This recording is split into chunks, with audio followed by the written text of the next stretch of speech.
ఆ విధములైన అన్య బోధల చేత తిప్పబడకుడి. ఈరోజు అనేకుల యొక్క విశ్వాసము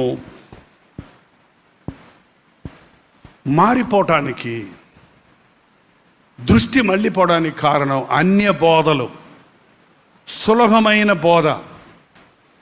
ఎప్పుడైనా గుర్తుపెట్టుకోండి, యేసుక్రీస్తు బోధ ముక్కుసూటిగా ఉంటుంది.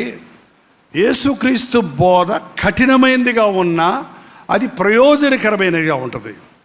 అబద్ధ బోధ సులభంగా ఉంటుంది, ఈజీగా ఉంటుంది, ఉబ్బిచ్చేదిగా ఉంటుంది, లోకరీతైనటువంటి సుఖాన్ని చూపించేదిగా ఉంటుంది. దేనికి లోబడతాడు మనుషుడు?